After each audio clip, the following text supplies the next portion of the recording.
तो अगर हम बात करें टेंसेस की, तो बेसिकली आप सभी को पता होगा कि टेंसेस कितने प्रकार के होते हैं। तो उन्हीं में से ये पहला हमारा है सिंपल प्रेजेंट टेंस। ये बहुत ज्यादा टफ नहीं है, लेकिन ये है कि सब जितना आसान से समझेंगे, जितनी आसानी तरीके से हम समझेंगे उतना ही आसान है ये। सिंपल यानी कि नॉर्मल सेंटेंसेस बनते हैं, इसमें ज्यादा डिफिकल्टीज नहीं होती हैं। तो इसी तरीके से है, तो समझते हैं पहले होता क्या है। देखो, सिंपल प्रेजेंट बोल दो या प्रेजेंट इंडेफिनिट बोल दो, बात एक ही है। बेसिकली होता क्या है कि इसमें हमें कुछ टाइम का नहीं पता होता है कि जो भी काम होता है वो कब होता है, लेकिन ये होता है कि वो काम तुम्हारा होता जरूर है। जैसे सपोज फॉर एग्जांपल के लिए अगर मैं तुमसे बोलूं कि तुम पढ़ते हो, तो क्या मुझे ये पता होगा कि तुम किस टाइम पढ़ते हो? नहीं, ऑफ कोर्स नहीं। क्या मुझे मैंने कहा कि तुम खाते हो, क्या मुझे ये पता होगा कि तुम किस टाइम खाते हो? नहीं। तो सेंटेंसेस इसी तरीके के होते हैं इसमें भी। जैसा कि आपने सेंटेंसेस में नोटिस किया हो कि ता है ती है वगैरह लास्ट में आते हैं, तो इसमें भी ता ती है लास्ट में ही आते हैं। इसका पहचान से समझने का ट्राई करते हैं। तो जैसा कि देख सकते हैं कि इन टेंसेस को आके पहचानने की क्या ट्रिक हो सकती है। ट्रिक नहीं, बेसिकली इनको हम पहचानते कैसे हैं ये है। देखो, वाक्य के अंत में ता है ती है ते है पाया जाता है। जिनमें भी ये तीन वर्ड पाए जाते हैं, यानी कि ता है ते है ती है, वो हमारे जो सेंटेंसेस होते हैं सिंपल प्रेजेंट टेंस के कहलाते हैं। एग्जाम्पल के लिए, वह बाजार जाता है, तो लास्ट में हमें क्या मिल रहा है? ता है। ठीक है। मैं पानी पीता हूं, लास्ट में हमें क्या मिल रहा है? ता हूं।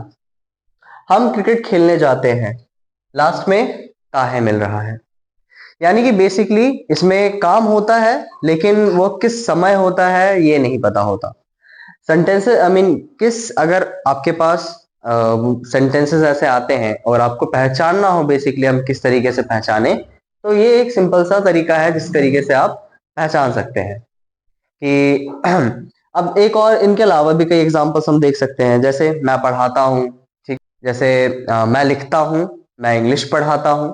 तो आपने अगर देखा हो कि जितने भी मैंने अभी तक सेंटेंस बोले हैं उसमें लास्ट में ता है ती है ते है पाए जा रहे हैं। तो ये जो हमारा होता है, हमारा सिंपल प्रेजेंट टेंस का होता है। एक दो और सेंटेंसेस अगर हम देखें, जैसे कि मैं जानता हूं, सिंपल प्रेजेंट। तुम खेलते हो, सिंपल प्रेजेंट। तुम सब्जियां खरीदते हो, सिंपल प्रेजेंट। और भी ऐसे बहुत सारे सेंटेंसेस होते हैं। अब इसके ये तो हमें पता चल गया कि ये हमारा है सिंपल प्रेजेंट का पहचान पता चल गई। लेकिन अब बात करते हैं कि भाई जब पता तो चल गया, लेकिन अब इसे बनाना कैसे है उसकी बात करते हैं। तो इसको बनाने के लिए हमारा एक रूल होता है, या यूं कहा जाए स्ट्रक्चर होता है। तो अब हम वो देखेंगे। तो अब हम बात करते हैं रूल्स की, कि जब हमें पता चल गया कि भाई सेंटेंसेस में कैसे होते हैं, लेकिन अब उन सेंटेंस को कैसे बनाना है, उन्हें कैसे इंग्लिश में ट्रांसलेट करना है, उसके बारे में हम बात करते हैं। तो पहला, जैसे हम रूल्स की बात कर रहे हैं, तो आई वी यू दे या प्लूरल, प्लूरल नंबर यानी कि बहुवचन, यानी कि एक से ज्यादा वाले लोग। आई व्यू दे या प्लूरल नंबर, तथा ही शी इट या सिंगुलर नंबर, सिंगुलर नंबर यानी कि एक वचन के साथ वर्ब यानी क्रिया की फर्स्ट फॉर्म का यूज किया जाता है। अच्छा, अब हम बात करते हैं बेसिकली कि क्रिया क्या होती है, वर्ब क्या होती है। बेसिकली जहां तक मुझे लगता है आप लोगों को पता होगा कि वर्ब क्या होती है, लेकिन फिर भी एक बार बता देता हूं। वर्ब यानी कि क्रिया, यानी जिसमें कोई भी काम होता हो। जैसे अगर मैं बोल रहा हूं तो क्या काम हो रहा है? बोलने का। अगर मैं लिख रहा हूं तो क्या काम हो रहा है? लिखने का। कौन सी क्रिया हो रही है? लिखने की। तो जैसे राइट, प्ले, ईट, गो, सी, स्पीक, लाफ, ये कुछ एग्जाम्पल्स हैं तुम्हारे क्रिया की, यानी कि वर्ब की। और ये जितने भी एग्जाम्पल्स होते हैं बेसिकली, जितने भी मैंने अभी बताए एग्जाम्पल, जैसे प्ले, प्ले की सेकेंड फॉर्म बेसिकली क्या होगी? P L Y E D, played. Third form played. ये बेसिकली मैंने तीन लिखी है। वर्ब के ऊपर एक अलग से सेपरेट वीडियो बना लेंगे, वो एक अलग चीज है। एग्जाम्पल के लिए आई थिंक ये आपके लिए बहुत है। अब हम बात करते हैं, हाँ, let's back to the topic. तो हम बात कर रहे हैं कि वर्ब क्या होती है। वर्ब नहीं, वर्ब की फर्स्ट फॉर्म के साथ ये सब चीजें यूज होती हैं। लेकिन अब इसमें एक चीज और है कि जब भी अगर हम सिंगुलर नंबर का यूज करेंगे यानी कि ही शी इट वगैरह, तो इसमें क्या होता है कि वर्ब के एंड में एस और ईएस लग जाता है। सपोज अगर मैं बताना चाहूं, यानी कि आई व्यू दे और प्लूरल नंबर में कुछ नहीं लगता है, वर्ब की सिर्फ फर्स्ट फॉर्म लगेगी। अगर एग्जांपल के साथ जैसे कि मैं बोलूं कि मैं बाजार जाता हूं, मैं बाजार जाता हूं। ठीक है, अगर मैं इसको ट्रांसलेट करूंगा तो ये इस प्रकार से कुछ ट्रांसलेट होगा, आई गो टू मार्केट। ठीक है, इसमें यानी कि वर्ब में जब हम आई व्यू दे या प्लूरल नंबर की बात कर रहे हो तो इनमें से वर्ब सिर्फ सिंपल लगती है और वर्ब के साथ में कुछ नहीं लगता है। लेकिन वहीं अगर हम इसकी बात करें, ही शी इट या सिंगुलर नंबर की अगर हम बात करें, तो इसमें क्या लग जाता है, वर्ब में एस और ईएस ऐड हो जाता है। वो कैसे, वो देखो, जैसे वह खेलने जाता है, वह खेलने जाता है, वह यानी कि he goes to study, not study, he goes to play. तो आपने अगर देखा हो तो यहाँ पे हमारा क्या लगा है, ईएस लग गया है। तो सिंपल सी चीज ये है कि सिंगुलर नंबर में हमारा वर्ब में क्या लगता है, एस और ईएस लगता है। ईएस तब लगता है जब वर्ब की एंड आपकी किस पे हो, वॉवेल्स पे हो। ठीक है, और एस कब लगता है, जब वर्ब का एंड किसी कॉन्सोनेंट पे हो रहा हो। ठीक है, जैसे कॉन्सोनेंट यानी कि जैसे कि ये आई, जैसे ई यू ए आई, यानी कि इन पांचों को छोड़ के अगर किसी पे भी वर्ब का एंड हो रहा हो जिसमें ये वॉवेल्स इंक्लूड नहीं है, तो वहां पे हमारा क्या लगेगा, एस लगेगा। और जिसमें वॉवेल्स इंक्लूड है, जिन जिन वर्ब्स की एंड किसी वॉवेल पे हो रही है, वहां पे हमारा ईएस लगेगा। तो आई होप आप लोगों को समझ में आ रहा होगा। तो हम थोड़ा सा इसके स्ट्रक्चर की बात कर लेते हैं कि आखिर इसका स्ट्रक्चर कैसा बनता है। वैसे देखा जाए तो अगर आपको ये चीज इतनी समझ में आई है यहां से लेके यहां तक, तो आप स्ट्रक्चर बना सकते हो खुद ही। जैसे आई व्यू दे, यानी कि ये कौन हो गए, हमारे हो गए सब्जेक्ट्स। कोई भी प्लूरल या आई व्यू दे हमारे हो गए सब्जेक्ट्स। तो जैसा कि आप यहाँ पे देख सकते हैं कि स्ट्रक्चर लिखा हुआ है, जिसमें क्या है, सब्जेक्ट, वर्ब की फर्स्ट फॉर्म प्लस एस और ईएस एंड ऑब्जेक्ट। ऑब्जेक्ट की अगर हम बात करें, ऑब्जेक्ट हमारा नॉर्मली है, यानी कि ऑब्जेक्ट कह दो या अदर वर्ड्स कह दो, जो भी सब्जेक्ट और क्रिया के अलावा आप कुछ भी जो आप वर्ड पुट करोगे उन्हें हम ऑब्जेक्ट बोलेंगे। अच्छा, तो अब हम इधर देखते हैं। देखो, स्ट्रक्चर में क्या है, सब्जेक्ट, वर्ब प्लस एस और ईएस, यानी और ऑब्जेक्ट है। अब देखो, लगना एस और ईएस की अगर हम बात करें तो ये लगेगा किसके साथ, लगेगा सिर्फ ही शी इट और नेम के साथ लगेगा, वो भी किसमें, वर्ब की फर्स्ट फॉर्म में। ठीक है, और बाकी आई वी यू दे जो है हमारा, उसमें हमारा वर्ब सिर्फ खाली रहेगा और उसमें कुछ नहीं लगेगा। ठीक है, अगर हम बात, अगर अब कुछ सेंटेंसेस के साथ हम एक बार प्रैक्टिस करके देखते हैं।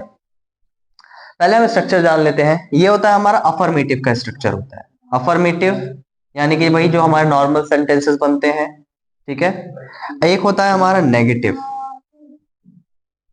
नेगेटिव नेगेटिव यानी वही नकारात्मक वाले, नहीं वाले। जैसे हम बात करें कि मैं पढ़ता हूं, अफर्मेटिव। मैं नहीं पढ़ता हूं, नेगेटिव। मैं नहीं खाता हूं, नेगेटिव। मैं खेलता हूं, सिंपल हो गया अफर्मेटिव सेंटेंस, मैं नहीं खेलता हूं, नेगेटिव। मैं लिखता हूं, अफर्मेटिव सेंटेंस, मैं नहीं लिखता हूं, नेगेटिव। यानी कि जिसमें भी हमारा नहीं ऐड हो जाए, जिसमें भी हमारा अगर नहीं ऐड हो जाए तो उसको हम नेगेटिव बोल देंगे।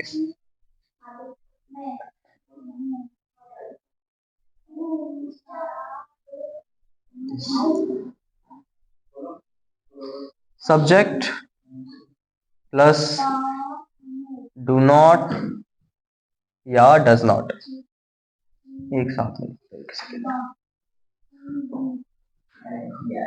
डू और डज नॉट प्लस वर्ब की फर्स्ट फॉर्म प्लस ऑब्जेक्ट।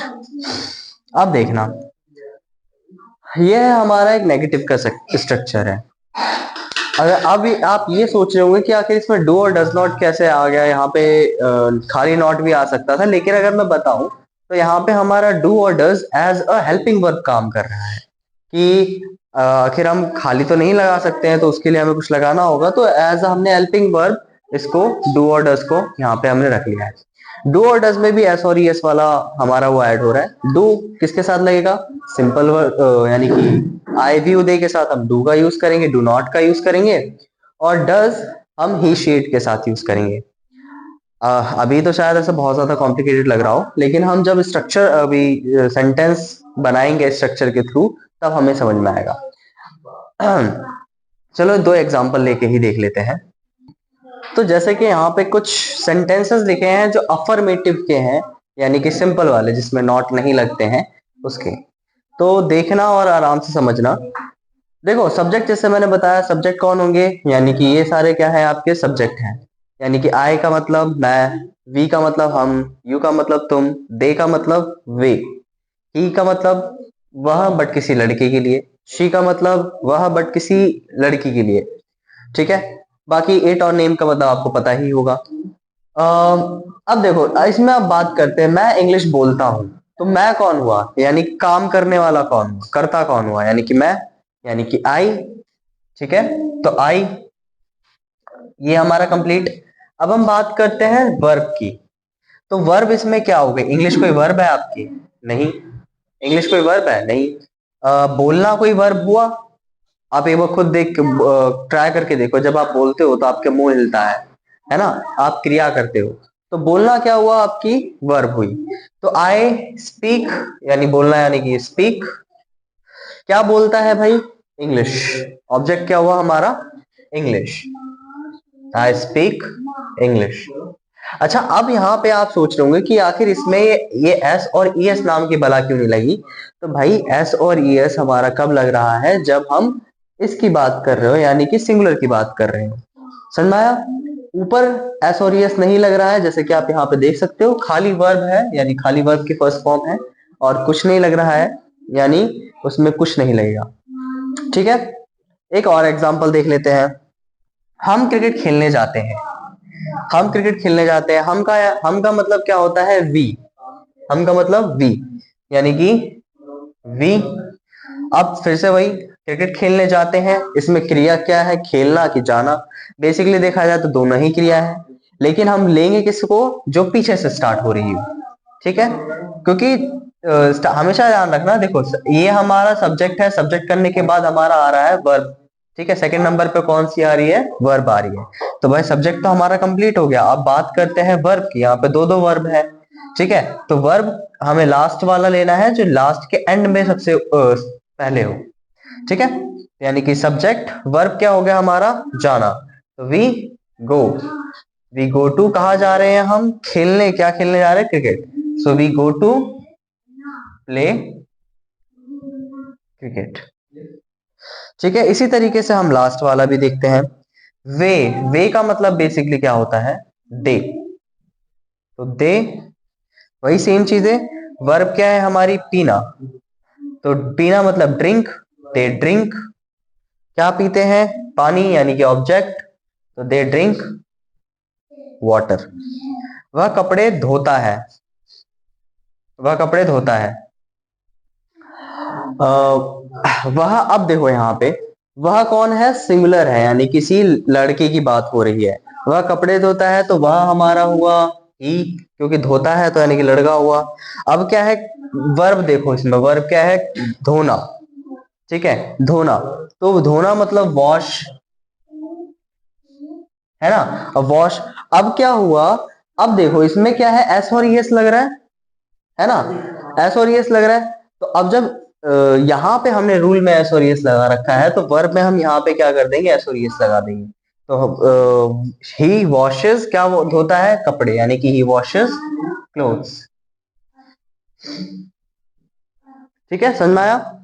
जब भी हम अगर सिंगुलर में से कोई भी अगर सब्जेक्ट है और तायती है वाला सेंटेंस है, तो हम सिंगुलर में वर्ब में एस और एस लगा देंगे। जैसे we washes clothes, she drinks water, Ravi goes to play cricket, इस तरीके से। नेक्स्ट है, जैसे हमारा रवि बच्चों को पढ़ाता है, तो रवि बच्चों को पढ़ाता है, यानी कि वर्ब क्या, वही पढ़ाना। तो यानी कि टीच, TEACH, टीच। अब इसमें भी एस और एस लगेगा, तो यस लगाएंगे हम। रवि टीचर्स किसको पढ़ाता है? बच्चों को। तो Ravi teachers students, STUDENT, Ravi teachers students.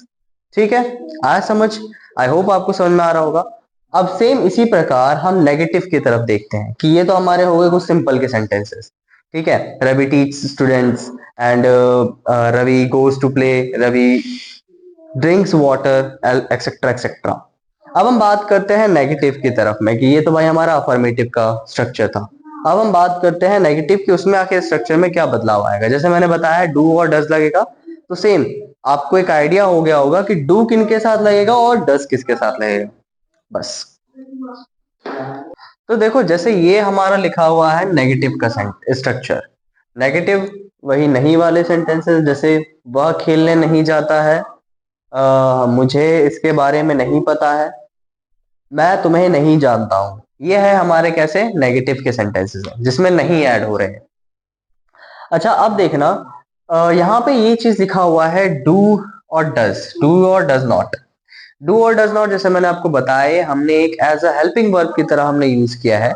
अब क्या होगा कि जो हमारा एस और ई एस वाला जो सिनेरियो था वो डू और डज में लग जाएगा और वर्ब हमारी फ्री रहेगी। अब जैसे डू और डज किस में लगेगा? जिसमें एस और ई एस लग रहे थे, सेम उसी प्रकार है। आई व्यू दे के साथ हमारा क्या लगेगा? Do not.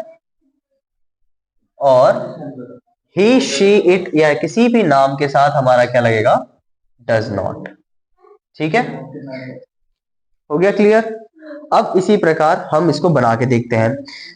बाकी सब कुछ सेम है, कुछ अलग नहीं है, बस डू और डज नॉट ऐड करना है बस। वर्ब से पहले, जब भी आप वर्ब पुट करोगे उससे पहले आपको डू और डज नॉट लगाना है, यानी कि सब्जेक्ट के बाद लगाओगे। सिंपल सी बात है। जैसे वह खेलने जाता है, तो वह यानी कोई लड़का है तो ही, वह खेलने नहीं जाता है ही, लड़का है यानी सिंगुलर है तो he does, plus not, he does not, he does not go to play, he does not go to play। मुझे इसके बारे में नहीं पता है, I do not know about this, I do not know about this। मैं तुम्हें नहीं जानता हूं। तो सब्जेक्ट कौन हुआ हमारा? I। सेम चीज, I किसे नहीं जानता हूं भाई? मैं तुम्हें नहीं जानता हूं। तुम वर्ब हमारी क्या कहती है? सबसे आई के बाद क्या लगेगा? हमारा सब्जेक्ट के बाद क्या लगेगा? डू और does not. So I do not. Verb क्या है हमारी? जानना, है ना, जानना। तो आई डू नॉट नो, किसे नहीं जानता है? तुम्हें, यानी कि I do not know you. Simple. अच्छा, अगर आप लोगों ने इसमें एक चीज और नोटिस करी हो, तो इसमें क्या हो रहा है कि सब्जेक्ट, यानी कि सब्जेक्ट इस तरीके से चल रहा है, हम स्टार्टिंग यहां से कर रहे हैं, लेकिन फिर हम कहां से पहुंच जाते हैं? डायरेक्ट पीछे से। डज नॉट यानी कि नहीं जाता है, डज नॉट गो, है ना, बार बार पीछे से स्टार्टिंग हो रही है, पीछे से स्टार्टिंग हो रही है बार बार। तो इसी तरीके से ही है। इंग्लिश में क्या होता है, स्टार्टिंग आपकी इधर से होती है। हिंदी, जब आप हिंदी के सेंटेंसेस को ट्रांसलेट करते हो तो स्टार्टिंग इधर से होगी, सब्जेक्ट आपको आगे मिलेगा, देन हिंदी की सेंटेंसेस में बाकी सारी चीजें आपकी पीछे से आएंगी। देखो, अब हम बात करते हैं इंट्रोगेटिव के बारे में। इंट्रोगेटिव में क्या होता है बेसिकली, मतलब हम जानकारी लेना चाह रहे हैं, यानी कि हम पूछताछ करते होते हैं, बस सिंपल सी बात है। इंट्रोगेटिव यानी क्वेश्चन मार्क वाले। जैसे हमने सिंपल में कैसा सेंटेंस बनाए थे? जैसे मैं पानी पीता हूँ, ये एक सिंपल सेंटेंस है। नेगेटिव, मैं पानी नहीं पीता हूँ। अब इंट्रोगेटिव में क्या होगा? मैं आपसे क्वेश्चन करूंगा कि क्या आप पानी पीते हो, क्या आप स्कूल जाते हो, क्या वह पढ़ती है, क्या मैं लिखता हूं। इस तरीके के सेंटेंसेस बनते हैं। स्ट्रक्चर जब हम इंग्लिश में ट्रांसलेट करेंगे तो स्ट्रक्चर आपका क्या रहेगा? जो हमने हेल्पिंग वर्ब ली थी डू और डज को, वो सबसे पहले आ जाएगा। फिर वही simple subject, verb and object, normal सा है। आइए एक सेंटेंस बना के देखते हैं। जैसे क्या आप पत्र लिखते हैं? ये एक सेंटेंस है, इसे ट्राई करो कि आप खुद बनाने का एक बार ट्राई करो। क्या यानी कि डू और डज सबसे पहले आ जाएगा। क्या आप यानी कि तुम की कैटेगरी में आया है तो यानी कि यू, तो डू यू।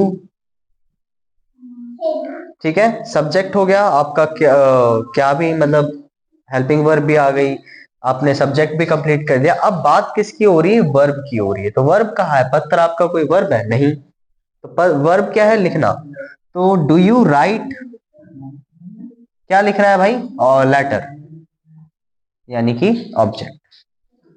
आई होप समझ में आ रहा होगा। नेक्स्ट एक और देख लेते हैं।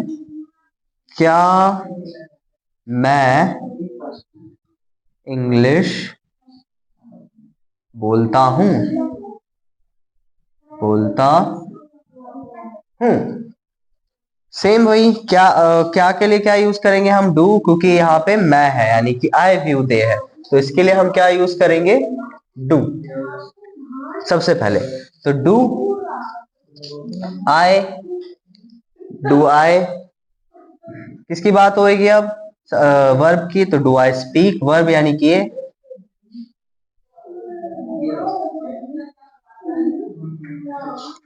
अब एक और एक सेंटेंस देख लेते हैं जिसमें हम सिंगुलर में से किसी एक सेंटेंस में बना के देखते हैं। जैसे क्या रवि लिखता है, क्या रवि लिखता नहीं है, क्या रवि गाने लिखता है। क्या रवि गाने लिखता है।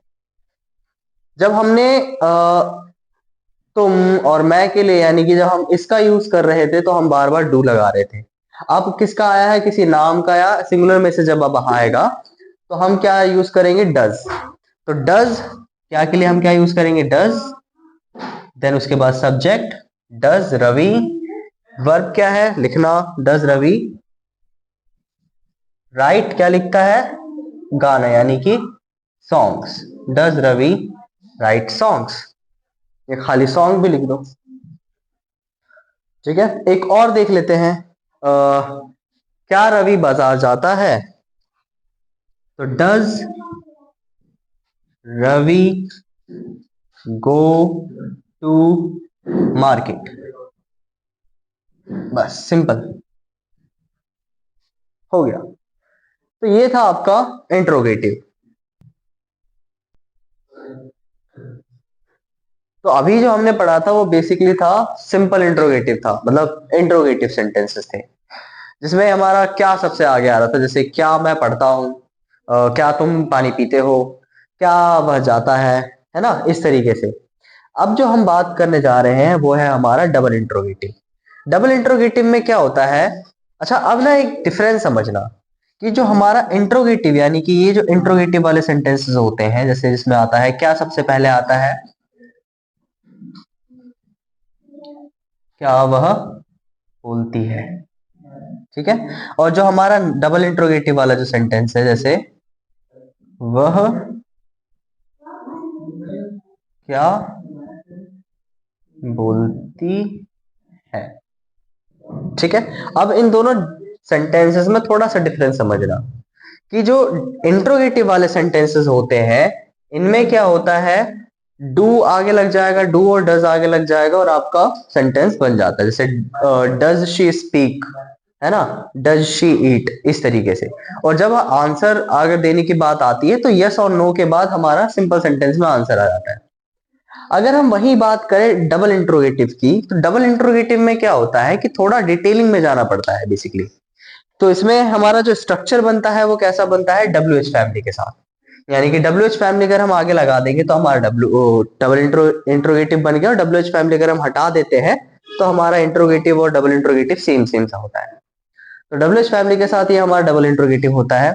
और इसमें क्या होता है, सेंटेंसेस जैसे ऐसे बनते हैं, जैसे वह क्या बोलती है ना, क्या अगर हटाना चाहो तो वह कहाँ जाती है ना, वह कहाँ पढ़ाती है। जो इस तरीके के सेंटेंसेस बन जाते हैं हमारे। ठीक है, यानी कि डब्ल्यू एच फैमिली के इसमें वर्ड्स ऐड हो जाते हैं। तो अब अगर हम इसकी ट्रांसलेशन करना चाहें तो सब कुछ सेम होता है, बट आगे डब्ल्यू एच फैमिली के वर्ड्स लग जाते हैं। जैसे यहाँ पे देखना, क्या वह बोलती है, तो यानी कि does she speaks, does she speak. वह क्या बोलती है, what does she speak. Next same इसी प्रकार ये वाला भी, वह कहाँ जाती है, यानी कि वेयर डज शी गो। वह कहाँ पढ़ाती है, तो वेयर डज शी टीच। तो ये थे हमारे कुछ सेंटेंसेस जिनका स्ट्रक्चर नेगेटिव, इंट्रोगेटिव और डबल इंट्रोगेटिव मैंने बताया। आई होप ये आप लोगों को समझ में आए होंगे, और इनके कुछ सेंटेंसेस मैं डिस्क्रिप्शन में डाल दूंगा, और आप लोगों ने प्रैक्टिस करना है, एक बार ट्रांसलेट करके देखना है। अगर नहीं आते हैं तो आप कमेंट में डाउट पूछ सकते हैं।